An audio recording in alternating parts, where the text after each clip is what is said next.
Media మిత్రులకు నమస్కారం. ఈ పత్రికా సమావేశం ప్రధానంగా ప్రజాపాలన వచ్చి రేపటికి 100 రోజులు పూర్తి చేసుకోబోతున్నాం. ఈ 100 రోజులకు సంబంధించి ఈరోజు ఈ పత్రికా సమావేశంలో సహచార మంత్రివర్యులు పొన్నం ప్రభాకర్ గారు, సోదరిమణి మంత్రివర్యులు కొండా సురేఖ గారు, ప్రభుత్వ ప్రత్యేక సలహాదారు మొహమ్మద్ అలీ షబీర్ గారు, రాజ్యసభ సభ్యులు అనిల్ కుమార్ యాదవ్ గారు, శాసనసభ్యులు డాక్టర్ కవంపల్లి సత్యనారాయణ గారు, ముఖ్యమంత్రి ప్రత్యేక సలహాదారులు వేం నరేందర్ రెడ్డి గారు, మిత్రుడు ఏఐసిసి సెక్రటరీ సంపత్ కుమార్ గారు, డాక్టర్ రోహిన్ రెడ్డి ఖైరతాబాద్ అధ్యక్షులు ఈ పత్రికా సమావేశంలో పాల్గొనడం జరిగింది. మీకు అందరికీ తెలుసు, కాంగ్రెస్ పార్టీ ప్రతిపక్షంలో ఉన్నప్పుడు ప్రజల దగ్గరికి వెళ్ళి మార్పు కావాలి, కాంగ్రెస్ రావాలి అని నినాదంతో ప్రజల దగ్గరికి వెళ్ళి మా 6 గ్యారెంటీలను ప్రజలకు వివరించి తెలంగాణ రాష్ట్రం ఇచ్చిన పార్టీగా తెలంగాణ ప్రజల యొక్క సమస్యల్ని వింటూ సావధానంగా వాటిని పరిష్కరించడానికి అవసరమైన ప్రణాళికతో ముందుకు వెళ్తామని చెప్పి పూర్తి స్థాయిలో 4 కోట్ల తెలంగాణ ప్రజలకు వివరించి ప్రజల యొక్క ఆమోదం పొంది డిసెంబర్ 7 తారీఖు నాడు ఎల్బీ స్టేడియంలో ఇందిరమ్మ రాజ్యము ప్రజాపాలన ప్రమాణ స్వీకారం చేసినాము. ప్రమాణ స్వీకారం చేసిన రోజు నుంచి ఈ రోజు వరకు ప్రతి నిమిషం ప్రజలకు ఇచ్చిన 6 గ్యారెంటీలను అమలు చేయాలన్న తపన, 10 సంవత్సరాలు చంద్రశేఖరరావు 100 సంవత్సరాలకు సరిపోయేంత విధ్వంసం తెలంగాణను చేసి తెలంగాణను పూర్తిగా అప్పుల ఊబిలో ముంచేసి పరిపాలనను అస్తవ్యస్తంగా తయారు చేయించి అసలు ఏమి చేసినా ఇంకా ఇది పట్టాలు ఎక్కలేనంత పరిస్థితికి రాష్ట్ర ప్రభుత్వాన్ని, రాష్ట్రం యొక్క ఆర్థిక వ్యవస్థను దిగజార్చిండ్రు. మొదటి రోజు నుంచి గత ప్రభుత్వం ఎన్నో చిక్కుముళ్ళు వేస్తే వాటన్నిటిని విప్పుకుంటూ ఒక్కొక్కటి పరిష్కరించుకుంటూ ఈ రోజు వరకు పరిపాలనను ప్రజల వద్దకు తీసుకెళ్ళినాం. గతంలో ముఖ్యమంత్రిని చూడడమే గగనమయ్యి ముఖ్యమంత్రి గారి దర్శనమే ఒక భాగ్యం అన్నట్టుగా వ్యవహరిస్తే ఈరోజు నిత్యం ప్రజలలోనే వండుకుంటూ ప్రజల సమస్యలు వినుకుంటూ వాళ్ళ బాధలు వాళ్ళ దుఃఖాన్ని అర్థం చేసుకొని పరిపాలనలో వాటికి పరిష్కారం చూపించే దిశగా మా ప్రభుత్వం పనిచేసింది. నాకు సంపూర్ణమైన సంతృప్తిని కలిగించింది ఈ 100 రోజు పరిపాలన. డిసెంబర్ 7 నాడు మొదలైన పరిపాలన మార్చి 17కు 100 రోజులు పూర్తి చేసుకుంటున్న సందర్భంలో ఈ 100 రోజుల పరిపాలన ప్రజలు మా పట్ల చూపించిన సానుభూతి, మేము గత ప్రభుత్వం సృష్టించిన సమస్యల్ని పరిష్కరించే విధానంలో విఘ్నులు కానీ, తెలంగాణలో ఉన్న కవులు కళాకారుల నుంచి మొదలు పెడితే ప్రతి ఒక్కరూ మాతో పంచుకుంటున్న విషయాలను దృష్టిలో పెట్టుకొని నాకు సంపూర్ణమైన సంతృప్తి కలిగించింది 100 రోజుల పరిపాలన. కానీ 100 రోజుల పరిపాలనతోని సమస్యలన్నీ పరిష్కారమైనవని మేము భావించడం లేదు. ఇంకా బాధ్యతతో ఇచ్చిన 6 గ్యారెంటీలలో మిగిలిన హామీలను కూడా అమలు చేస్తూ రాష్ట్రంలో ఉన్న ఎన్నో అపరిష్కృతమైన సమస్యల్ని పరిష్కరించుకుంటూ ముందుకు వెళ్తూ అధికారం చేపట్టిన 48 గంటల్లోనే ఆర్టీసీ బస్సుల్లో ఆడబిడ్డలకు ఉచిత ప్రయాణము కల్పించి ఈ రోజుకు దాదాపుగా 26 కోట్ల మహిళలు ఉచితంగా బస్సు ప్రయాణాన్ని వినియోగించుకున్నారు. రాజీవ్ ఆరోగ్యశ్రీ ద్వారా 10 లక్షల రూపాయలు ఉచిత వైద్యానికి కాంగ్రెస్ పార్టీ ఏర్పాటు చేసింది. ఇదే కాకుండా మహిళలకు ఇచ్చిన మాట ప్రకారం 500 రూపాయలకు సిలిండరు అమలు చేసినాం. ఈ రోజు వరకు దాదాపుగా 8 లక్షల మంది మహిళలు ఇప్పటికే 500 రూపాయలకు సిలిండర్ కొనుగోలు చేయడం జరిగింది. వాళ్లకు నగదు బదిలీ చేయడం జరిగింది. అదేవిధంగా 200 యూనిట్ల వరకు ప్రతి ఇంటికి ఉచితంగా ఇచ్చే విద్యుత్తు జీరో బిల్లులు ఇప్పటికి దాదాపుగా 37 లక్షల మందికి ఉచిత బిల్లులు జీరో బిల్లులు చేరవేయడం జరిగింది. మిగతావి కూడా 7 జిల్లాలలో మహబూబ్ నగర్ లోకల్ బాడీ సంస్థలో ఎన్నికలు రావడంతో ఎన్నికల కోడ్తోని ఎన్నికల అధికారులు జీరో బిల్లులు అక్కడ ప్రజలకు ఇవ్వడానికి నిబంధనలు అడ్డు రావడంతో వాళ్ళకి అది అందుబాటులోకి రాలేదు. మొన్నటికి మొన్న ఖమ్మంలో ఇందిరమ్మ ఇండ్లు 4.5 లక్షల ఇండ్లు ప్రతి నియోజకవర్గంలో 3,500లతో ఇవ్వడమే కాకుండా 22,500 కోట్ల రూపాయలతోని ఇందిరమ్మ ఇండ్ల నిర్మాణ కార్యక్రమాన్ని కూడా లాంఛనంగా ప్రారంభించుకున్నాము. ఇదే కాకుండా 3 నెలల్లో 30,000 ఉద్యోగాలు పారామెడికల్ సిబ్బంది కావచ్చు, పోలీసు సిబ్బంది కావచ్చు, ఎక్సైజ్ సిబ్బంది కావచ్చు, ఫైర్ స్టేషన్కి సంబంధించిన వాళ్ళు కావచ్చు, గురుకుల టీచర్లు కావచ్చు, సింగరేణి ఉద్యోగులు కావచ్చు, రకరకాల శాఖలలో 30,000 ఉద్యోగాలు 3 నెలల్లోనే చేపట్టి ఒక చరిత్రను సృష్టించింది మా ప్రభుత్వము. తెలంగాణ పబ్లిక్ సర్వీస్ కమిషన్ను లోపభూయిష్టంగా తయారు చేసి అవినీతికి ఒక అడ్డాగా మారుస్తే ప్రక్షాళన చేసి పబ్లిక్ సర్వీస్ కమిషన్ నూతన కమిషన్ నియమించడమే కాకుండా గ్రూప్ 1 ఇతర ఉద్యోగ నోటిఫికేషన్లు కూడా ప్రకటించి నిరుద్యోగ యువకులకు ఒక విశ్వాసాన్ని నమ్మకాన్ని కలిగించే ప్రయత్నం చేసినాము. పన్ను ఎగవేతదారుల మీద కూడా కఠినంగా వ్యవహరిస్తూ ప్రభుత్వానికి రావాల్సిన రాబడులు ఆదాయాన్ని స్థిరీకరించుకుంటూ ప్రభుత్వ ఉద్యోగులకు జీతాలు ఇవ్వలేని పరిస్థితి, పెన్షనర్స్కి ఎప్పుడు పెన్షన్ వస్తుందో తెలియని పరిస్థితి నుంచి ప్రతి నెల 1వ తారీఖు నాడు ప్రభుత్వ ఉద్యోగుల ఖాతాలలో జీతాలు వేసి పెన్షన్దారులకు కూడా వాళ్ళ పెన్షన్ సరైన సమయంలో 1వ తారీఖు నాడే వచ్చే విధంగా మా ప్రభుత్వం చర్యలు చేపట్టింది. మీరందరూ కళ్ళారా చూస్తున్నారు. ఇట్లా చాలా విషయాలలో పారదర్శకంగా ప్రజల దగ్గరికి వెళ్ళి ఒకప్పుడు నిషేధిత ప్రాంతంగా ఉండేది ఆనాటి ప్రగతి భవన్, ఈనాటి ప్రజాభవన్. ఈరోజు వేలాది మంది ప్రజలు ఎప్పుడైనా స్వేచ్ఛగా అక్కడికి వచ్చి తమ సమస్యలు చెప్పుకుంటే వినడానికి ప్రభుత్వం ఉన్నది, పరిష్కరించడానికి ప్రయత్నం చేస్తుందనే విశ్వాసం తెలంగాణ ప్రజలకు కల్పించడం జరిగింది. అది నిరంతర ప్రక్రియ.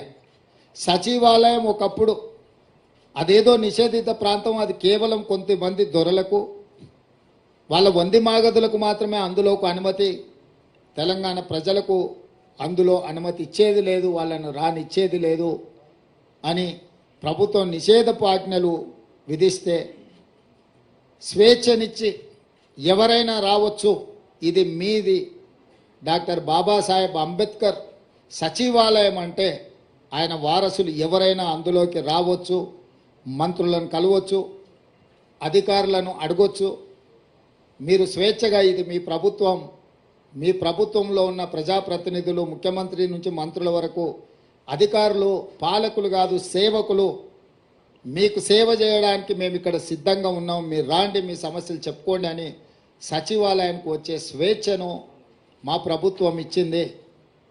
ఒకనాడు ఉద్యమాల ద్వారా తెలంగాణను సాధించినమన్న బీఆర్ఎస్ పార్టీ అధికారంలోకి వచ్చినంబడే ధర్నా చౌకును మూత వేసి ఈ తెలంగాణ ప్రజలకు స్వేచ్ఛ లేదు, మిమ్మల్ని నిషేధిస్తాం, నియంత్రిస్తాం, నిర్బంధిస్తాం, మీరు మా చెప్పు చేతల్లో కట్టు బానిసలుగా ఉండాలి అని శాసించి పాలించాలి అని అనుకుంటే మేము వచ్చిన తర్వాత అదే ధర్నా చౌకును తెరిచి స్వేచ్ఛగా బీఆర్ఎస్ నాయకులు ధర్నా చేసుకోవడానికి కూడా అనుమతి ఇచ్చి గతంలో వాళ్ళు చేసిన పాపాలను దీక్షల ద్వారా కొంతైనా కడుక్కుంటారు, ప్రజాస్వామ్యంలో ప్రతిపక్షాలు ప్రజా సమస్యల్ని ప్రస్తావించాలి, వాటిని మా ప్రభుత్వం పరిష్కరించాలన్న స్ఫూర్తితోని టీఆర్ఎస్ నాయకులను కూడా స్వేచ్ఛగా ధర్నా చౌక్లో ధర్నాలు చేసుకోవడానికి తెలంగాణ ప్రజలకు స్వేచ్ఛ ఇచ్చినాం.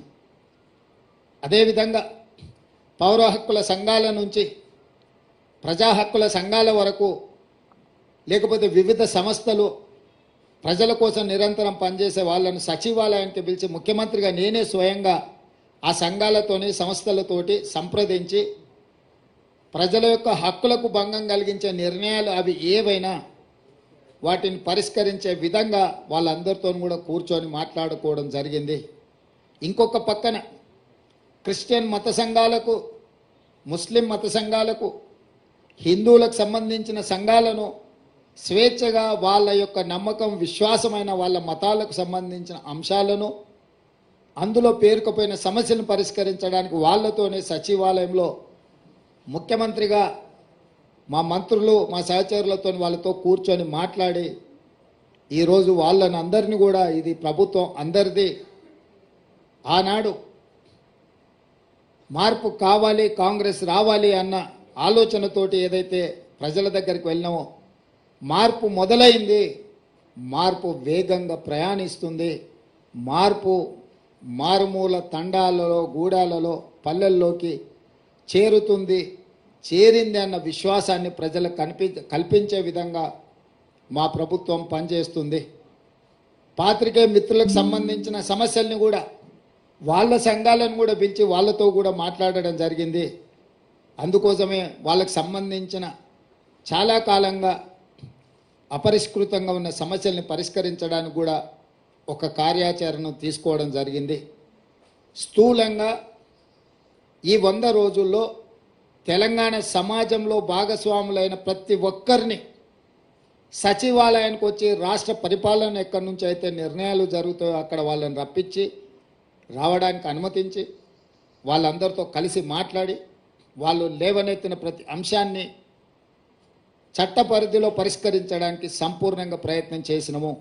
ఇదే కాదు, రాష్ట్ర కేంద్ర ప్రభుత్వాల మధ్యలో ఉండాల్సిన సత్సంబంధాలను పునరుద్ధరించి దీర్ఘకాలికంగా స్కైవేస్ కావచ్చు, ఫ్లైఓవర్లు కావచ్చు, రోడ్లకు సంబంధించి కేంద్రం ఇవ్వాల్సిన అనుమతులకు సంబంధించి ఢిల్లీలో ఉండే ఆంధ్రప్రదేశ్ భవన్, తెలంగాణ భవన్ ఆస్తుల పంపకాలకు సంబంధించి వీటన్నిటిని కూడా ఒకటొకటిగా పరిష్కరించుకుంటూ ప్రధానమంత్రిని, కేంద్ర హోంమంత్రిని, సాగునీటి పారుదల శాఖ మంత్రిని, అర్బన్ డెవలప్మెంట్ మినిస్టర్తో సహా శాఖలకు సంబంధించిన అందరి మంత్రులను కలిసి తెలంగాణకు రావాల్సిన నిధులను, తెలంగాణ రాష్ట్రం యొక్క హక్కులను కేంద్ర ప్రభుత్వంతో కూడా పరిష్కరించడానికి ప్రయత్నం చేసినాం. భేషజాలకు, పంతాలకు, పట్టింపులకు పోయి మనం వాళ్ళతోని పంతాలు పట్టింపులకు పోతే చివరగా తెలంగాణ ప్రజలకే నష్టం జరుగుతుందన్న విషయాన్ని, వాస్తవాన్ని గుర్తించి తెలంగాణ ప్రజలకు నష్టం జరగకూడదు, అవసరమైతే ముఖ్యమంత్రి ఒక మెట్టు దిగైనా వాటిని సాధించుకోవాలనే పట్టుదలతోని ఆ ప్రయత్నం చేసినాం. కేంద్ర ప్రభుత్వం కూడా చాలా విషయాలలో సానుకూలంగా స్పందించింది. ఈరోజు మెట్రో రైలుకు సంబంధించి, పాలమూరు రంగారెడ్డి ఎత్తిపోతల జాతీయ ప్రాజెక్టుకు సంబంధించి, ఇతర రైల్వే ఏర్పాట్ల గురించి కానీ, జాతీయ రహదారుల విషయంలో కానీ కేంద్ర ప్రభుత్వంతో నిరంతరం సంప్రదింపులు చేపడుతున్నాము. ఎందుకంటే ఇవన్నీ కూడా రాష్ట్రానికి రావాల్సిన హక్కులు. ఇది ఎవరి దయాదాక్షిణ్యం కాదు, రెండు ప్రభుత్వాల మధ్యలో సత్సంబంధాలు ఉండాలి అని మా ప్రభుత్వం మొదటి నుంచి భావించింది. అందుకే రాజ్యాంగబద్ధంగా ఎన్నికైన ప్రభుత్వాలతో సరైన సత్సంబంధాలను నెలకొల్పడానికి కృషి చేస్తున్నాం. పక్క రాష్ట్రాలతో కూడా గిల్లి కజ్జాలు పెట్టుకోవడం లేదు. ఆంధ్రప్రదేశ్ రాష్ట్రంతో ఉన్న కూడా అపరిష్కృతంగా ఉన్న విభజన హామీలను కూడా, విభజనలో చిక్కుముళ్ళు పడ్డ వాటిని కూడా పరిష్కరించడానికి సంప్రదింపులను కొనసాగిస్తున్నాం. అందులో భాగంగానే ఢిల్లీలో ఉన్న ఆంధ్రప్రదేశ్ భవన్లో మన 42% వాటాల్ని మనము పరిష్కరించుకున్నాం. ఈరోజే మనకు ఆ కేంద్ర ప్రభుత్వం కూడా నోటిఫై చేసింది, మీ దృష్టికి వచ్చి ఉండొచ్చు. అదేవిధంగా తెలంగాణ అంటే టీఎస్ కాదు, టీఆర్ఎస్కు నకలుగా మారిస్తే దాన్ని టీజీగా మార్చినాము. తెలంగాణ రాష్ట్ర గీతంగా జయ జయ హే తెలంగాణను ఆమోదించుకున్నాము. తెలంగాణ యొక్క తల్లి అని అంటే తెలంగాణ ప్రజలకు స్ఫూర్తి నింపే విధంగా ఉండాలి అని చెప్పి కవులను, కళాకారులను సంప్రదించాలన్న నిర్ణయం తీసుకున్నాము. తెలంగాణ రాష్ట్ర అధికారిక చిహ్నాన్ని కూడా పోరాటానికి స్ఫూర్తిగా త్యాగాలకు నిలవుగా ఉండాలి అని చెప్పి దీని మీద కూడా మార్పు కోసం ఒక కమిటీని వేయడం ద్వారా ఈ అన్ని కూడా చర్యలు చేపట్టాలని మా ప్రభుత్వము తీసుకున్నది. అంటే ఒక పక్కన భాషాపరంగా, తెలంగాణ సంస్కృతి పరంగా, తెలంగాణ ప్రజల యొక్క మనోభావాలను గౌరవించుకుంటూ అదేవిధంగా పరిపాలనను కూడా నూతన సాంకేతిక విధానంతో ముందుకు వెళ్ళి హైదరాబాద్లో మెట్రో రైలు, మూసీ రివర్ ఫ్రంట్ను, హైదరాబాదు నగరానికి రావాల్సిన తేవాల్సిన తాగునీటి జలాల విషయంలో కూడా ఒక స్పష్టమైన కార్యాచరణతోని, అదేవిధంగా సాగునీటి ప్రాజెక్టులు ఏ ఒక్కటి కూడా తెలంగాణ వచ్చినాక పూర్తి కాలేదు. ఉమ్మడి రాష్ట్రంలో మొదలైన ప్రాజెక్టులు కావచ్చు, తెలంగాణ రాష్ట్రంలో వచ్చినాక కేసీఆర్ పిలిచిన ప్రాజెక్టులు కావచ్చు, ఒక్కటి కూడా పూర్తి కాలేదు. వాటిని పూర్తి చేయడానికి కూడా ఒక మంచి కార్యాచరణను తీసుకొని మేము ముందుకు వెళ్తున్నాము.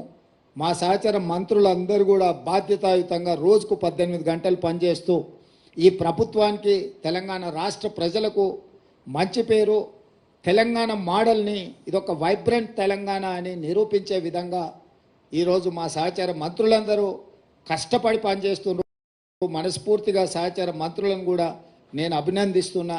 మా శాసనసభ్యులు కూడా ఎక్కడికక్కడ ప్రజలతో మమేకమై ప్రజల దగ్గరికి వెళ్ళి ఆర్భాటాలు, హంగులు లేకుండా, పోలీసు సైరన్లు లేకపోతే ముందల వెనకాల బార్లు తీరిన కార్లు కాకుండా మేము ప్రజలలో మమేకమవుతాం, ప్రజలు ఎన్నుకుంటేనే మేము ఈ స్థాయికి వచ్చినామని మా శాసనసభ్యులు కూడా ఒక బాధ్యతతో వ్యవహరించడం, ఇవన్నీ కూడా మాకు సంతృప్తినిచ్చింది.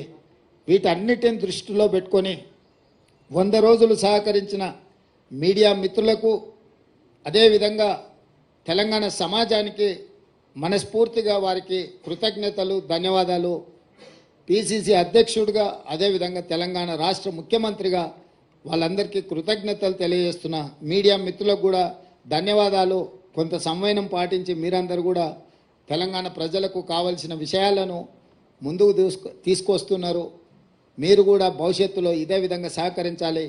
తెలంగాణ రాష్ట్రాన్ని అభివృద్ధి పదం వైపు తీసుకువెళ్దాం. 10 సంవత్సరాల్లో జరిగిన నష్టాన్ని, వచ్చిన కష్టాన్ని మనం ఎదుర్కొని నిలబడి దేశం ముందు వైబ్రెంట్ తెలంగాణను మనం నిలబెడదాం. ఈ తెలంగాణకు ఒక మెగా మాస్టర్ ప్లాన్ తయారు చేస్తున్నాం, వైబ్రెంట్ తెలంగాణ 2050. దాంట్లో భాగంగా మీ అందరి సలహాలు, సూచనల కోసం ఎన్నికలు ముగిసిన వెంటనే సంప్రదింపుల ప్రక్రియ మొదలుపెట్టి ఒక మంచి ప్రణాళికను 2050 కోసం తెలంగాణ అభివృద్ధిని, తెలంగాణ సంక్షేమాన్ని ముందుకు తీసుకెళ్లడానికి మా ప్రభుత్వం వస్తుంది అని చెప్పి మీకు అందరికీ తెలియజేస్తున్నాను.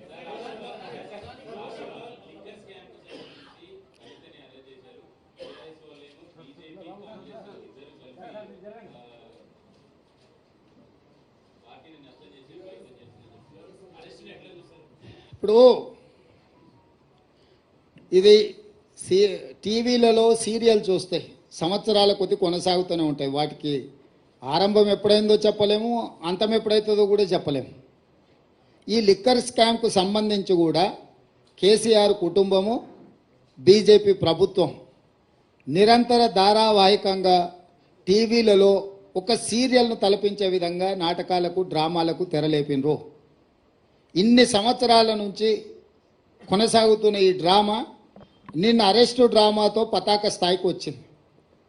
అసలు ఇన్ని రోజుల నుంచి ఇంతమందిని అరెస్టు చేసి ఇప్పటి వరకు అరెస్టు చేయకపోవడము, రెండవది ఈరోజు ఎన్నికల నోటిఫికేషన్ వస్తుందనంటే ఒక రోజు ముందు అరెస్టు డ్రామాకు తెరలేపడము దేనికి సంకేతం ఇది? అంటే అవినీతి మీద చర్యలు తీసుకున్నామని ఛాంపియన్షిప్ వాళ్ళు తీసుకోవాలని, సానుభూతుల కోటాలో వీళ్ళు ప్రజల సానుభూతి బొమ్మాలి, మమ్మల్ని ఇబ్బంది పెడుతుండ్రు, మమ్మల్ని జైలు పాలు చేస్తున్నారని చెప్పుకోవాలి వీళ్ళు అని ఇద్దరు కలిసి ఒక వ్యూహాత్మక రాజకీయ ఎత్తుగడతో వస్తుండ్రు. ఈరోజు ఇన్ని నెలలు దాదాపుగా 2022లో మొదలైన ఈ డ్రామా 2024 మార్చ్ ఎన్నికల నోటిఫికేషన్కు ఒక రోజు ముందు అరెస్టుతో పరాకాష్ఠకు తీసుకెళ్ళిండ్రు అని అంటే ఈ డ్రామాను తెలంగాణ ప్రజలు గమనిస్తలేరని వీళ్ళు అనుకుంటున్నారా? రెండవది, కల్వకుంట్ల కవిత గారు, కల్వకుంట్ల చంద్రశేఖరరావు గారు కూతురు. కూతురింటికి పోలీసులు దాడి చేసి ఢిల్లీ నుంచి ఈడీ అధికారులు వచ్చి అరెస్ట్ చేసి తీసుకెళ్తుంటే బాధ్యత కలిగిన తండ్రిగా చంద్రశేఖరరావు గారు అక్కడికి రాలేదు అంటే దీన్ని ఎట్లా అర్థం చేసుకోవాలి? రెండవది, తండ్రిగా కాకపోయినా కల్వకుంట్ల కవిత గారు శాసన మండలి సభ్యురాలు, టీఆర్ఎస్ పార్టీ నాయకురాలు, పార్టీ అధ్యక్షుడిగా శాసన మండలి సభ్యురాలని అరెస్టు చేస్తుంటే అక్కడికి రావాలి, అక్కడికి వచ్చే అధికారులను వివరాలు అడగాలన్న సంగతి చంద్రశేఖరరావు గారికి తెలియదా? పోనీ ఇప్పటి వరకు కూడా చంద్రశేఖరరావు గారు అరెస్టును ఖండించలేదు. అరెస్ట్ ఎందుకు జరిగిందో, తన పార్టీ శాసన మండలి సభ్యురాలను ఎందుకు అరెస్టు చేసిండ్రో ఇంతవరకు తెలంగాణ ప్రజలకు వివరణ ఇవ్వలేదు. చంద్రశేఖరరావు గారి మౌనము ఏ రకంగా అర్థం చేసుకోవచ్చు? మూడో అంశము, గతంలో ఎప్పుడు కూడా మొదట ఈడీ వస్తారు, తర్వాత మోడీ వస్తారు అనుకునేటోళ్ళం. నిన్న మాత్రం ఈడీ మోడీ కలిసే వచ్చిరా తెలంగాణకు. అంటే అవినీతి పరుల మీద చర్యలు తీసుకుంటున్నామనే ఛాంపియన్షిప్లో మోడీ గారు కోట్లు పడాలి, అయ్యో పాపం ఆడపిల్లని అరెస్టు చేసిందనే సానుభూతితోని బీఆర్ఎస్ కోట్లు పడాలి. సర్వేలని 12 సీట్లు కాంగ్రెస్ గెలుస్తుంది అని కోడై కూస్తుంటే రాజకీయంగా కాంగ్రెస్ పార్టీని దెబ్బతీయడానికి ఈ రకమైన ఒక చీప్ పొలిటికల్ టాక్టిక్స్ ప్లే చేస్తున్నారు. కాబట్టి ఇప్పటికైనా మోడీ గారు, కేసీఆర్ గారు ఈ డ్రామాలు కట్టిపెట్టి 10 సంవత్సరాలు మోడీ గారు తెలంగాణ ప్రజలకు ఏం చేసిండు? పేదలకు ఇండ్లు ఇచ్చిండా? రైతుల ఆదాయం రెండింతలు చేసిండా? ప్రతి సంవత్సరం 2 కోట్ల ఉద్యోగాలు ఇస్తా అన్నాడు, ఇప్పటికీ 20 కోట్ల ఉద్యోగాలు ఇవ్వాలి. తెలంగాణలో ఎన్ని ఉద్యోగాలు ఇచ్చిండో? స్విస్ బ్యాంకులో ఉన్న లక్షల కోట్ల రూపాయల నల్లధనాన్ని తెచ్చి ప్రతి పేదవాడి ఖాతాలో 15 లక్షలు వేస్తా అన్నాడు. ఆ 15 లక్షల రూపాయలు ఎంతమంది ఖాతాలో వేసిండు? మనకు ఇస్తా అన్న పునర్విభజన చట్టంలో బయ్యారం ఉక్కు కర్మాగారం ఎందుకు ఇవ్వలేదు? కాజీపేట రైల్వే కోచ్ ఫ్యాక్టరీ ఎందుకు ఇవ్వలేదు? ఐఐఎం ఎందుకు ఇవ్వలేదు? ఎన్టీపీసీలో ఇంకా 2400 మెగావాట్ల విద్యుత్తు ప్రాజెక్టులను ఎందుకు నిర్మించలేదు? గిరిజన యూనివర్సిటీ 9 సంవత్సరాలు ఆపేసి ఇప్పుడు ప్రారంభించడానికి కారణమేంది? మెట్రో విస్తరణకు అనుమతి ఎందుకు ఇవ్వలేదు? ఇట్లాంటి చాలా విషయాలలో బీజేపీకి సమాధానం చెప్పడానికి ఏమీ లేదు. కాబట్టి ఈరోజు ఈ అరెస్టులు, ఈ అవినీతికి వ్యతిరేకంగా మేము ఏదో చర్యలు తీసుకుంటున్నాం అన్నట్టుగా నాటకాలు ఆడుతున్నారు. ఈ నాటకాన్ని ప్రజలు గమనించాలి. మొన్న జరిగిన ఎన్నికల్లో మేము ఇచ్చిన మాట ప్రకారం ప్రజలకు అన్ని రకాలుగా సహాయంగా నిలబడి ఒక విశ్వాసాన్ని కల్పించి స్వేచ్ఛాపూరితమైన వాతావరణంలో పరిపాలన అందిస్తున్నాము. రాబోయే పార్లమెంట్ ఎన్నికల్లో కాంగ్రెస్ను దొంగ దెబ్బ తీయడానికి వీళ్ళిద్దరు కలిసి ఆడుతున్న నాటకము. ఒకవేళ ఇది నాటకం కాకపోయిన ఉంటే చంద్రశేఖరరావు గారు ఎందుకు ఇంతవరకు స్పందించలేదు? కూతురును అరెస్టు చేస్తే తండ్రిగానైనా స్పందించాలి. ఒకవేళ అలా స్పందించినప్పుడు శాసనమండలి సభ్యురాలను, పార్టీ సభ్యురాలని అరెస్టు చేస్తే పార్టీ అధ్యక్షుడిగైనా స్పందించాలి. 2 విషయాలలో వారు స్పందించలేదు, పత్రికా ప్రకటన విడుదల కూడా చెయ్యలేదు అని అంటే, నిన్న మోడీ గారు వచ్చిన వారు కూడా ఈ విషయాన్ని ఎక్కడ ప్రస్తావించలేదు. తెలంగాణ రాష్ట్ర పర్యటనలో మోడీ గారు ఉన్నప్పుడే నిన్న మధ్యాహ్నం 1:20 ఈడీ అధికారులు వచ్చారు. 5:20 కవిత గారిని అరెస్టు చేశారు. 7 గంటల తర్వాత ఢిల్లీకి తీసుకెళ్ళినట్టున్నారు. అంటే పూర్తి సమాచారం మోడీ గారికి ఉన్నది కదా. ప్రధానమంత్రిగా వారి పర్యటన ఉన్నప్పుడు ఈడీ అధికారులు, ఇన్కమ్ ట్యాక్స్ అధికారులు ఒక రాజకీయ పరమైన అంశంలో చర్యలు తీసుకుంటున్నట్టే ఎందుకు మోడీ గారు నిన్న తన రోడ్ షోలో ప్రస్తావించలేదు? చంద్రశేఖరరావు గారు మౌనము, మోడీ గారి మౌనం వెనకాల ఉన్న వ్యూహం ఏంది? వీళ్ళు ఎందుకు వ్యూహాత్మకంగా వ్యవహరిస్తున్నారు? అరెస్టు నేను ఖండించలేదు చంద్రశేఖరరావు గారు, అరెస్టును మోడీ సమర్థించలేదు. అంటే దీని వెనకాల కాంగ్రెస్ను దొంగ దెబ్బతీయాలనే ఎత్తుగడ ఉంది. తెలంగాణ సమాజం అంతా దీన్ని గమనించాల్సిందిగా కాంగ్రెస్ పార్టీ విజ్ఞప్తి చేస్తుంది.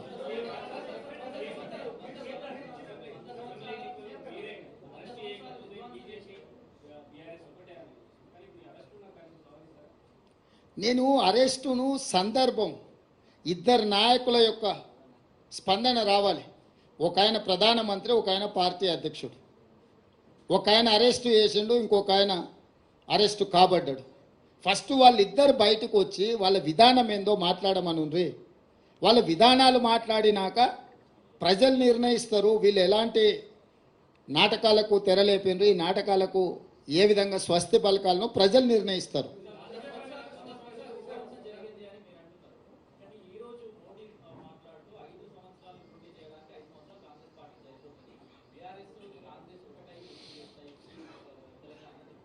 ఇప్పుడు నేనేమంటున్నానంటే 10 సంవత్సరాలు ప్రధానమంత్రిగా ఉన్న మోడీ గారు ఇట్లాంటి చౌకబారు ప్రకటనలు చేయడం వారి స్థాయికి తగదు. వారు 12-13 సంవత్సరాలు ముఖ్యమంత్రిగా ఉన్నారు, 10 సంవత్సరాలు ప్రధానమంత్రిగా ఉన్నారు. నరేంద్ర మోడీ గారు మోడీ గారి మోడల్ అంటే ప్రజలకు ఏం చేసిండో వివరించి ఈ 10 సంవత్సరాల నా ప్రోగ్రెస్ రిపోర్ట్ ఇది, ఈ ప్రాతిపదికన మాకు ఓట్లు వేయండి అని తెలంగాణను అడగాలి.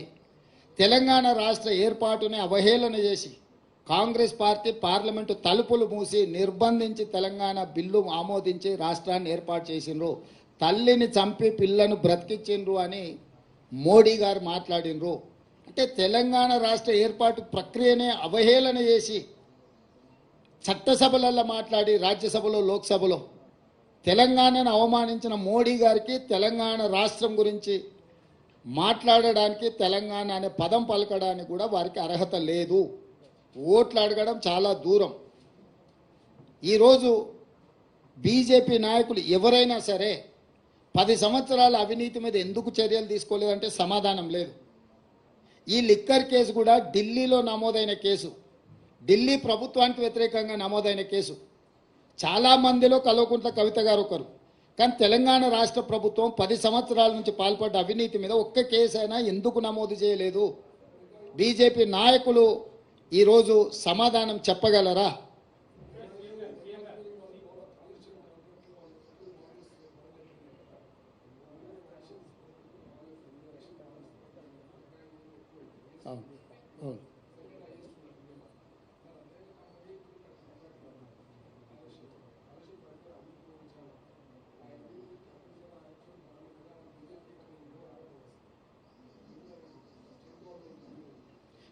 బాండ్స్ ఇచ్చిండ్రని తీసుకున్నారని మీరు చెప్తున్నారు. అధికారికంగా మా దగ్గర సమాచారం లేదు.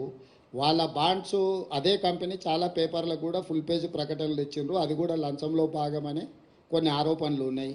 మీరేమి రాయొద్దు, వార్తలు రాయొద్దు, మీకు వ్యాపార ప్రకటనలు ఇస్తాం, ఆ రూపంలో మీకు కూడా కొంత వాటాలు పంచుతామని ఆ సంస్థ ఇట్లా చేసిందని కొంతమంది సివిల్ సొసైటీ వాళ్ళు వచ్చి మాకు ఫిర్యాదులు చేస్తున్నారు. ఈరోజు కాళేశ్వరంకి సంబంధించి జ్యుడిషియల్ ఎంక్వైరీ చేసినాం, 2 జడ్జిలను అపాయింట్ చేసినాం. ఒకటి విద్యుత్తు, 2 సాగునీటి. అదేవిధంగా ఎన్డీఎస్ఏ కూడా కంప్లీట్గా అథారిటీ ఇచ్చినాం. సాంకేతికపరమైన నిర్మాణంలో జరిగిన లోపాల మీద నివేదిక రావాలని. ఆ నివేదికలు వచ్చిన తర్వాత ప్రభుత్వం తదుపరి చర్యలు తీసుకుంటుంది. ఈ దేశము పట్టపగలు అర్ధరాత్రి పూట ముంబైలో AK-47 పెట్టి దేశ ప్రజల్ని కాల్చి చంపినా కూడా కసబును కూడా ఉరేయాలంటే ఒక చట్టబద్ధమైన విచారణ చేసిండ్రు. ఈ దేశంలో విచారణ చేయకుండా శిక్షలు విధించే విధానం లేదు. ఎవరైనా అట్లా చేస్తే తప్పిదం అవుతుంది. మేము ఆల్రెడీ ఎవరెవరి మీద ఏం చర్యలు తీసుకుంటున్నాము, ఏం విచారణకు ఆదేశించినాం మీకు వార్తలు వస్తూనే ఉన్నాయి, మీరు చూసే ఉంటారు. ఏదైనా కాంగ్రెస్ పార్టీ మా ప్రభుత్వం కక్షా సాధింపు చర్యలకు పాల్పడదు. అదే సమయంలో అక్రమాలకు పాల్పడిన వాళ్ళని ఎవరిని మినహాయింపు ఇవ్వదు. చట్ట పరిధిలో విచారణ చేసి చర్యలు తీసుకుంటాము.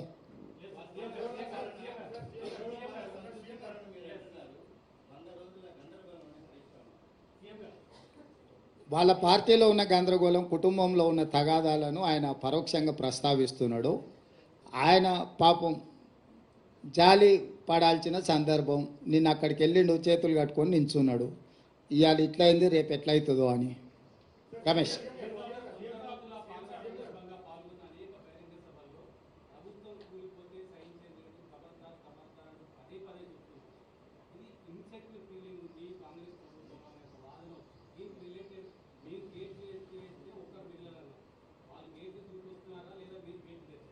ఇప్పుడు నేను ప్రభుత్వం విషయంలో మొట్టమొదట బీఆర్ఎస్ నాయకులు ఇది 3 నెలలు కూడా మనుగడ సాధించారు, మేము పడగొడతామని బీఆర్ఎస్ వాళ్ళు చెప్పారు.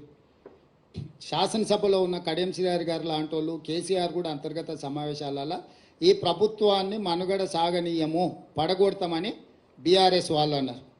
సేమ్ డాక్టర్ లక్ష్మణ్ గారు బీజేపీ నాయకులు కూడా ఈ ప్రభుత్వం పార్లమెంట్ ఎన్నికల తర్వాత పడిపోతుందని వారు అన్నారు. వీరి దగ్గర ఉన్నది 39, వారి దగ్గర ఉన్నది 8. ఏ లెక్కలు కూడినా కూడా వీళ్లకు లెక్క కుదరదు. వాళ్ళిద్దరు కలిసి మా ప్రభుత్వం మీద కుట్ర చేస్తే తప్ప వాళ్ళు అనుకుంటున్న కార్యాచరణ అమలు జరగదు. మరి ప్రజలు ఎన్నుకున్న ప్రభుత్వాన్ని పడగొడతామని ప్రతిపక్ష పాత్ర పోషించాల్సిన వాళ్ళు, ప్రజలు ఇచ్చిన తీర్పును గౌరవించాల్సిన వాళ్ళు ఇద్దరు ఒకే రకమైన రాగం ఎత్తుకుంటున్నారు. ఈ ఒకే రకమైన రాగం ఎత్తుకుంటున్నప్పుడు ప్రజలకు వివరించాల్సిన బాధ్యత మాకు లేదా? ఒకవేళ ప్రజలు ఎన్నుకున్న ప్రభుత్వాన్ని పడగొడితే చూస్తూ ఊరుకుంటామా? ఇది సహించేదా? రెండవది, చాలామంది శాసనసభ్యులు నన్ను వచ్చి కలుస్తున్నారు కదా, నియోజకవర్గాల అభివృద్ధి కోసం వచ్చినప్పుడు వాళ్ళతో యథాలాపంగానో పిచ్చాపాటో లేకపోతే పరిస్థితుల మీద మేము చర్చ చేస్తాం కదా, వాళ్ళు కూడా మాట్లాడతారు కదా. వాళ్ళు స్పష్టంగా చెప్తున్నారు, సార్ మా వాళ్ళు కూడా మనము బీజేపీ కలిసిపోతున్నాం, ఎన్నికల తర్వాత మన ప్రభుత్వం వచ్చేస్తుంది, మీరెవ్వరు చింతించకండి, మళ్ళీ మనదే అధికారం అని కొంతమందికి ఆల్రెడీ మంత్రి పదవులు కూడా హామీలు ఇచ్చేస్తున్నాడు, వాళ్ళు చెప్తున్నారు అని వీళ్ళకు పైత్యం ముదిరింది సార్. అట్లాంటి పరిస్థితి ఏదైనా వస్తే మేమంతా సిద్ధంగా ఉన్నాం ఈ ప్రభుత్వాన్ని నిలబెట్టడానికి. ఇన్నాళ్లకు ముఖ్యమంత్రి శాసనసభ్యులను కలిసి నియోజకవర్గ సమస్యలు వింటున్నాడు. మేము అందులో ఉన్న 10 ఏళ్ళలో మేము ఎన్నడూ చూసిందే లేదు సార్, నువ్వు టీవీలలో తప్ప మా బాధ మా గోడు విన్నదే లేదు. ఈ మాత్రం స్వేచ్ఛ ఉంటే స్వేచ్ఛ ఉన్న ప్రభుత్వాన్ని మళ్ళీ వదులుకొని నిర్బంధాలు తెచ్చుకుంటామా సార్? నువ్వు ఎప్పుడు చెప్తే అప్పుడు వచ్చి మీకు అండగా నిలబడతాను సార్, మీ పక్కన నిలబడతావు, నువ్వు ఎట్లా చెప్తే అట్లా అని ఎమ్మెల్యేలు నాకు చెప్తున్నారు కదా. నేను అందుకే చెప్పిన, నిజంగానే ఆ పరిస్థితి ఉత్పన్నమైతే ఒక్కసారిగా మేము నిర్ణయించుకుంటే ఇక ఆ 3 4 తప్ప 5వ మనిషి వాళ్ళకి మిగిలడు. కాబట్టి ఇప్పటికైనా ఇట్లాంటి అతి తెలివితేటలు ఇంకా మానేయాలి. మేము ప్రజలు ఇచ్చిన తీర్పును గౌరవించి ఒక మంచి పరిపాలన అందించాలని పాలన మీద మాత్రమే దృష్టి పెట్టినము. పార్టీ ఫిరాయింపులను కానీ కక్ష సాధింపులను కానీ మేము చేపట్టాలని అనుకోలేదు. అందుకే వచ్చిన మొదటి రోజు నుంచి రోజుకు 18 గంటలు మేము, మా మంత్రులు, మా ఎమ్మెల్యేలు ప్రజలకు అందుబాటులో ఉండే ఒక మంచి పరిపాలన, తెలంగాణ మోడల్, వైబ్రెంట్ తెలంగాణ దేశ ప్రజలకు చూపించాలనే ప్రయత్నం చేస్తున్నాము. కానీ ఒకవేళ ప్రభుత్వాన్ని పడగొట్టే పోటీ వాళ్ళు పెట్టిండ్రు అనుకో, దాన్ని నిలబెట్టే ప్రయత్నం కూడా మేము చేస్తాం కదా. కాపాడే ప్రయత్నం కొంతమంది చేస్తారు, ఎదుర్కొనే ప్రయత్నం మేము చేస్తాం. దీన్ని నిలబెట్టి వాళ్ళకు గుణపాఠం చెప్పేవాళ్ళు వాళ్ళు ఉంటారు. సో వాళ్ళు కోరుకుంటే నేను ముందు నుంచి ఎప్పుడు కూడా నేను మీకు చెప్తాను, ఏ దానికైనా నేను సిద్ధం. కాకపోతే మొదట వాళ్ళు కోరుకోవాలి ఏందనేది. నేను ప్రజలు ఇచ్చిన తీర్పును గౌరవించి చిత్తశుద్ధితోని పరిపాలనను ముందుకు తీసుకెళ్తున్నా. నన్ను నా పని చేయనిస్తే ప్రతిపక్షాలుగా మీ పని మీరు చేసుకోవచ్చు. నాకేదో కాళ్ళలో కట్టబెట్టాలి, ఈ ప్రభుత్వాన్ని పడగొట్టాలనుకుంటే 10 ఏళ్ళు ప్రతిపక్షంలో మిమ్మల్ని దించుతామని చెప్పినాం, దించి చూపించినాం. ఇప్పుడు కూడా మీ ద్వారా స్పష్టంగా చెప్తున్నా, పడగొట్టాలన్న ఆలోచన మీరు చేస్తే మీరు నిద్ర లేచే లోపల మీ పక్కన ఎవడూ ఉండరు, మీరు తొడుక్కున్న బట్టలు కూడా ఉండవు. లేదు చూసుకుంటే ఎమ్మెల్యేల సంగతి చాలా దూరము. అట్లా ఒకవేళ వాళ్ళు కోరుకుంటే నాకు ఏమీ అభ్యంతరం లేదు. మీరు తారీఖు చెప్పండి, పడగొట్టేది ఏందో చెప్పండి, దాని పరిణామాలు ఏందో నేను చెప్తా. తారీఖు నిర్ణయించుకోమని చెప్తున్నా నేను. ఒకవేళ ఈ ప్రభుత్వాన్ని పడగొడతాము అని మీరు బింకాల కోసం పొంకనాల కోసం మాట్లాడుకుంటే నాకేం అభ్యంతరం లేదు. ఎందుకంటే పొంకనాల పోసిగానికి 3 ఏళ్ళు 36 దొడ్లు అని వెనకడికి పెద్దోళ్ళు చెప్పారు. పొంకనాల కోసం అయితే నాకు అభ్యంతరం ఏం లేదు. కానీ ఇట్లేదన్నా వ్యవహారం చేస్తే మాత్రం దానికి తగ్గ ప్రణాళిక మా దగ్గర సిద్ధంగా ఉన్నది. ఎవరేం మా మిత్రులు ఈ ఒక మంచి ప్రభుత్వం పడిపోతుందేమో అని ఎవరు ఆందోళన చెందాలి పని లేదు. 10 సంవత్సరాలు మా ప్రభుత్వం ఉంటుంది. 94 నుంచి 2004 10 సంవత్సరాలు టీడీపీ ఉన్నది. 2004 నుంచి 2014 వరకు కాంగ్రెస్ అధికారంలోని, 2014 నుంచి 2023 వరకు బీఆర్ఎస్ అధికారంలో ఉన్నది. 2023 నుంచి 2034 వరకు 10.5 సంవత్సరాలు మేము అధికారంలో ఉంటాము.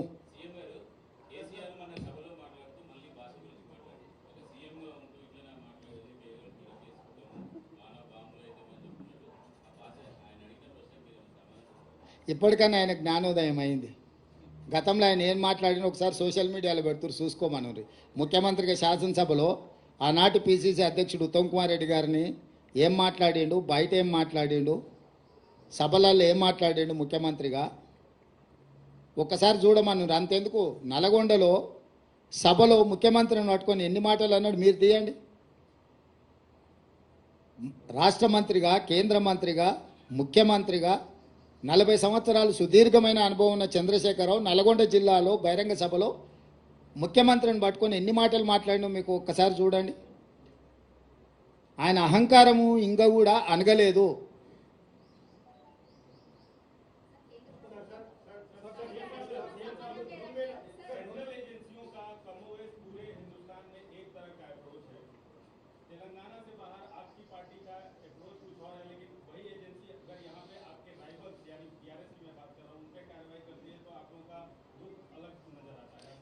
हमारा लुक कहीं पर भी अलग नजर नहीं आया। हम लोग हमेशा एक ही बात बोलते, आपको क्या चाहिए, आइस और नाइस। आइस का मतलब income tax, CBI, ED. Nice का मतलब narcotics, income tax, CBI, ED. तो मोदी जी का फ्रंटल ऑर्गेनाइजेशन से ये फ्रंटल ऑर्गेनाइजेशंस को जब जब चुनाव आएंगे तब तब वो फ्रंटल ऑर्गेनाइजेशन को इस्तेमाल करने के लिए कोशिश कर रहे।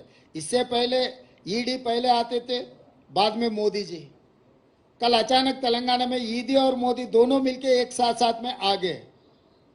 तो ये केस का मामला तेलंगाना से कोई लेना देना नहीं है, दिल्ली से ये केस जुड़ा हुआ है। केजरीवाल सरकार के खिलाफ केस बना है, वो सिलसिले में बहुत सारे लोग अरेस्ट हो गए। उसमें एक 4-5 लोगों को तेलंगाना से भी उठाए। तो इसमें कांग्रेस का जो अप्रोच है मोदी जी सरकार के खिलाफ, तेलंगाना को वही सोच है। हमारा केंद्र अध्यक्ष या हमारा पार्टी नेता लोग जो बोल रहे हैं वही बात हम मदद दे रहे हैं, इसमें कोई फर्क नहीं है। मगर तेलंगाना में जो नाटक चल रहा है ये नाटकबाज बंद करो बोल के हम कह रहे हैं।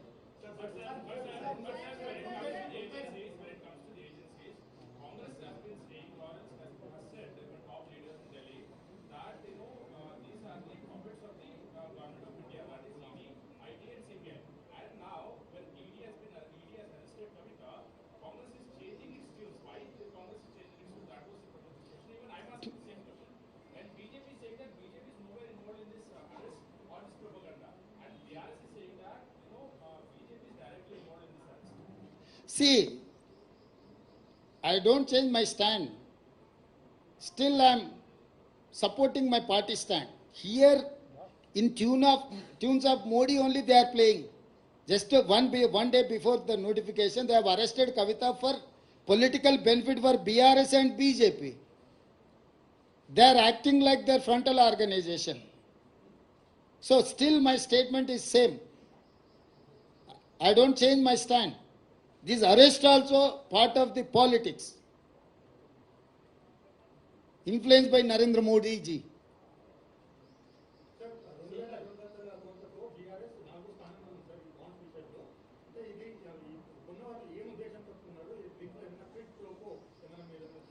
అంటే ఏ బాండ్స్ ఎవరికి ఇచ్చిండ్రో ఆ లెక్క కూడా బయట పెట్టమని సుప్రీంకోర్టు చెప్పింది. బాండ్స్ కొనుగోలు చేసిన సంస్థలు, నిధులు తీసుకున్న సంస్థలు ఉన్నాయి. కొనుగోలు చేసింది ఎవరు, ఏ సంస్థలకి బాండ్స్ ఇచ్చిందని తేలినప్పుడు నిర్దిష్టమైన ఆరోపణ చేయొచ్చు. ఆ వివరాలు లేకుండా మనం ఏది మాట్లాడినో గాల్లో మాట్లాడినట్టుగానే ఉంటుంది. కాబట్టి సుప్రీంకోర్టు ఆదేశాలు ఇచ్చింది, మీరు కొనుగోలు చేసిన బాండ్స్ ఎన్ని, ఏ రాజకీయ పార్టీలకు ఇచ్చిండ్రో కూడా మీరు వివరాలు బయట పెట్టాలని చెప్పింది. ఆ వివరాలు వచ్చిన తర్వాత పూర్తి వివరాలతోని కాంగ్రెస్ పార్టీ మాట్లాడుతుంది.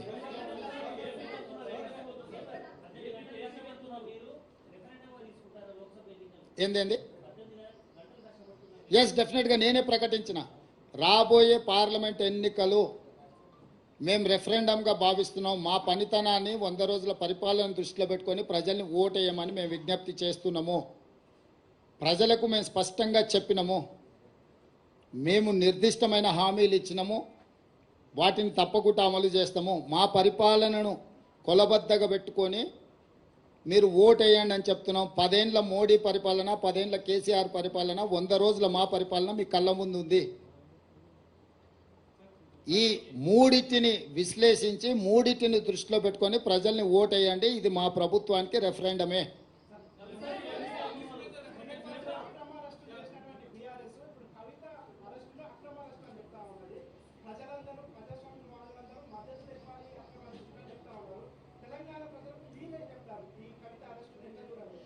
నేను అనేది ఏంటంటే ఇది ఎన్నికల స్టంట్. చంద్రశేఖర్ రావే ఇంతవరకు ఖండించలేదు, ఇంతవరకు తను దీని పట్ల విధానం ప్రకటించలేదు. ఈ అరెస్టు పట్ల చంద్రశేఖరరావుకే ఈ విషయంలో విధానం లేదు, ప్రకటన లేదు. ప్రతిపక్షాలుగా మేము చెప్పేది ఒకటే, అవినీతి పరులు ఎవరున్నా శిక్షించాల్సిందే.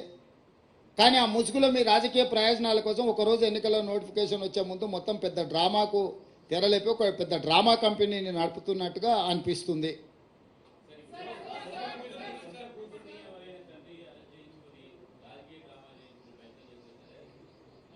చారి గారు తండ్రిగా కూతురుని అరెస్ట్ చేస్తుంటే రావాల్సిన బాధ్యత లేదా? ఎందుకు రాలేదు? మీరేం చెప్తారు? ఇక వాళ్ళని ఏం చేస్తాం చెప్పు. వాళ్ళ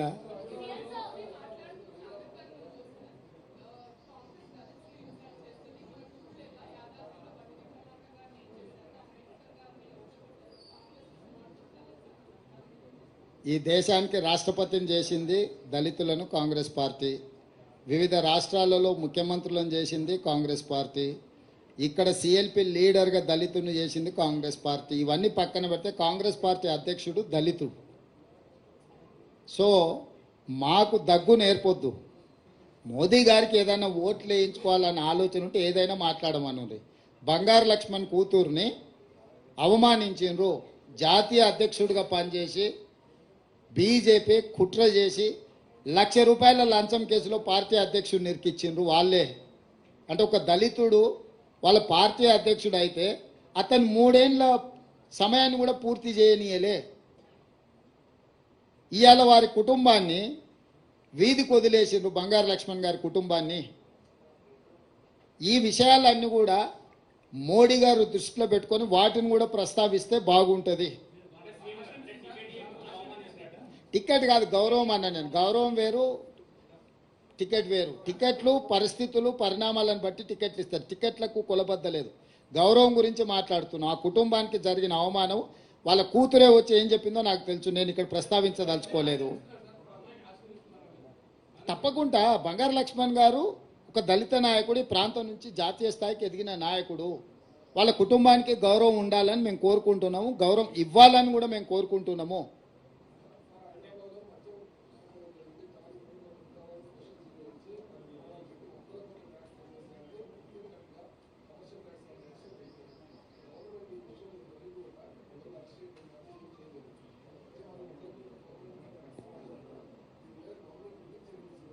శ్రీనివాస్ ఏదో కంకణం కట్టుకొని జేబులో కాగితం పెట్టుకునే వచ్చినట్టున్నాడు చూస్తుంటే. ఏది కూడా అసలు ఆ రేట్ చేసింది మేమే కదా, మా ప్రభుత్వమే కదా. 100 కోట్ల అవినీతి జరిగిందని తేల్చింది మేమే కదా. లెక్కలు తేలకుంటే కనిపించిన వాళ్ళ అరెస్ట్ చేసుకుంటూ పోతాం. అంటే ఇప్పుడు ఉన్న వాళ్ళని అరెస్ట్ చేసి పాత వాళ్ళని ఇడిచిపెట్టమనే మన ఎజెండా ఉందా నీ దగ్గర?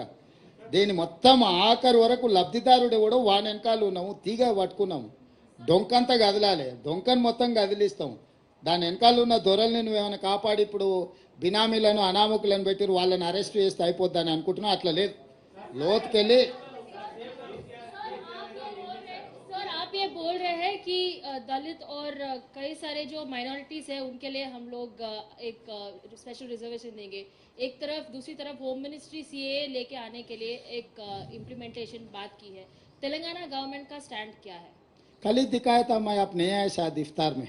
हम साफ साफ कह दिए सिटीजन अमेंडमेंट एक्ट से लेकर 4% रिजर्वेशन फॉर माइनॉरिटीज जो निकालने के लिए, दबाने के लिए जो भारतीय जनता पार्टी कोशिश करे, सख्त हम लोग उनके खिलाफ है। हम लड़ेंगे इस चुनाव में, भारतीय जनता पार्टी को हरा देके ऐसे मामलों में देश को कतरा पहचाने का लाने के लिए कोशिश किए तो हम खामोश नहीं बैठते। ये देश को आज़ादी दिलाए सो पार्टी कांग्रेस है। इस देश को बचाने का जिम्मेदारी हमारे। माइनॉरिटी को 4% रिजर्वेशन दिए हमें, 4% रिजर्वेशन निभाने के लिए हम पूरे कोशिश करेंगे। अमित शाह या नरेंद्र मोदी जी या उनके कोई भी नेतागण कुछ भी भाषण देने दो। మీ ఛానల్ ఏం తల్లి క్వశ్చన్లు ఎక్కువైనాయి.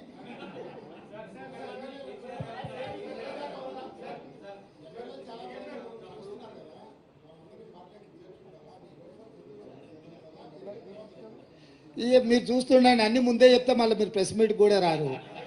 మీకు కూడా ఆసక్తి ఉండాలి కదా. ఏం రవీందర్, నెంబర్ మీరే చూస్తారు కదా, ఇప్పుడు నేను చెప్పడం ఎందుకు.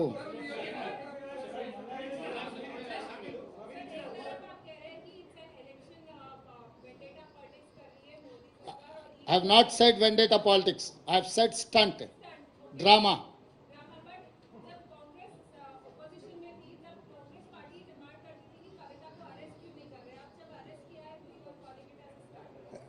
Yes, stunt. It is stunt. Time and again, I am reiterating my statement. I am on record. This is an stunt. The time of arrest, the time of Modi visit, statements by TRS. You collaborate all these dots, then you will know what is happening in Telangana.